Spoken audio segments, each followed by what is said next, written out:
Hey YouTubers, it's Vince Romano26 here, and today I'm here to talk to you guys about buying display merchandise for your antique booth, whether you're setting up at a garage sale or setting up at an antique show. I mean, it's extremely important that we buy these display pieces because we want to make sure that we're luring customers in to buy all of our merchandise. So everything that you see here, the Lazy Susans, the plate stands, the bin, the display case, I spent less than $20 on all this stuff. Let's see. 8, 2, 13, 14.50, 17, 17.50. Yeah, I spent $19.50 on everything you see here. So, I guess I'll start off with two of the most very obvious pieces of this video. That would be these Lazy Susans. Lazy Susans were very, very popular, I think, starting in the 1950s or 60s or 70s. I can't remember. I remember watching a tutorial on stuff like that and history of kitchens and stuff like that on YouTube, and I can't really remember. These Lazy Susans, I think, run retail from about, I think, $12 or $13 for this two-tiered one, and then I think maybe $8 or $9 for this smaller one here. I bought the smaller one at a thrift store for less than $1. And then I picked up this one at that church sale that we went to for $3. So I couldn't pass that up, and I know I can use these. Those of you who collect vintage or collect salt and pepper shakers, and you're trying to sell them, this would be great because you can put a bunch of them on here, and then just have people spin it and they can see what you got. So Lazy Susans are great, especially if you can pick them up cheap like I did. So those are great. Another thing you want to look for at your thrift stores, your flea markets, your garage sales are plate stands. Plate stands are an excellent way to display your merchandise. If you own an antique booth, they're perfect because you can put them at the front of your booth and lure people in so they can see what you got. One of the things that I recommend is seeing how many you can get, see if you can bundle them, and you'll probably get a better price on them.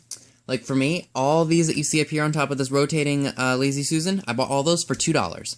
It was all these. There's 9 sitting right there, so I got those for really cheap. I asked the guy that had the vendor space at the flea market how much they were, and he said, "Oh, $2." And in my head, I'm just thinking, for real? I was pretty happy to find those for $2. And aside from the acrylic ones and the wood ones, you can also find metal ones too. I think the one that's sitting on the singular tiered Lazy Susan is for a cookbook. But because I specialize in vintage Coca-Cola advertising trays, the trays fit perfectly on that.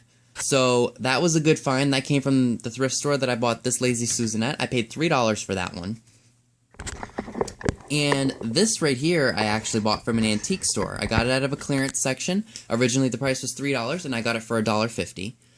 For those of you who like to buy very heavy, ornate pieces, like big pieces, don't use the acrylic stands or the wooden stands because one fell swoop and that piece will come tumbling down and could possibly ruin your whole vendor space. So buy the metal ones because they can hold a lot more weight than the acrylic or the wooden stands. The wooden stands I would say are good for like plates, like what they're made for, plate stands. But these are good for holding very heavy pieces, and this one is very, very sturdy. I'm very, very happy that I was able to buy that. Another piece that I think all of us should be buying, especially if we are organizing inventory for our booths, be it for eBay or Etsy, or, yes, even if you do own an antique booth. Buying bins is critical because it helps you stay organized, and I don't know what's wrong with my jellyfish at the moment, but I will fix that momentarily. Anyway, buying bins is extremely expensive brand new, so all you have to do is check your local thrift stores and see what you can find. I got that bin for $1.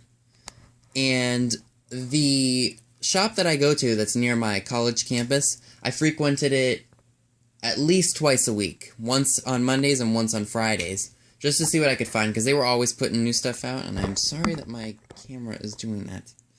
So, they get a lot of storage donated, and I don't see any reason why I should buy this kind of stuff new. So if I see storage really cheap, I buy it. The only problem is when you buy a lot of storage, you want to find stuff to put it in, and that's sometimes not the best thing for you to do. So my best bet to you, go to your local thrift stores and see if you can find storage for cheap, because it's there, and it's just waiting for you. And the last piece that I want to mention to you all, if I can actually fix my stand here. There we go, that's what the problem was. Let me just get all this merchandise off of the floor here.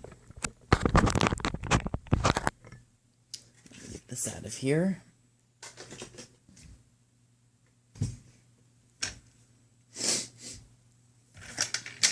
Excuse me, guys, I just came in from cutting the grass, so if I sound a little stuffy, all that pollen that I picked up.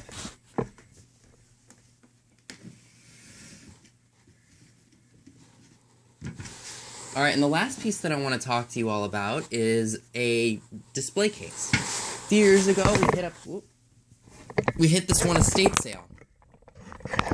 And the previous owner of the house, who passed away, was a former mom-and-pop grocery store, or I think it was either a grocery store or some other store, and he had a bunch of these handmade display cases.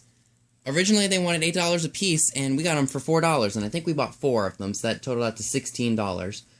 I wanted this one because I wanted to be able to display stuff in it, and what's nice about this is you can either have it closed, or you can have it open, and you just gotta flick this little thing right here, and just, that way people can look into it. For those of you who like to look at small objects, this is the perfect thing for you, or who like to sell old small objects. And my tip to you all is, if you're going to own something like this, make sure you put a non-slip pad in here, because that'll keep it organized, it'll keep it looking neat, it will prevent a bunch of things from slipping and sliding all over the place.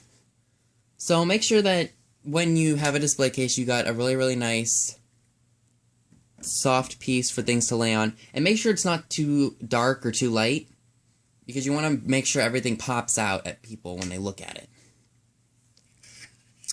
So that is everything that I have to mention when it comes to buying displays for your antique booth, and I apologize, my flash just went out right at the end here. If you haven't already done so, please remember to hit that subscribe button down below, and if you haven't already done so, make sure you check out my previous videos. I'll link a card to my last flea market haul if you haven't already seen it. And as always, thank you for watching.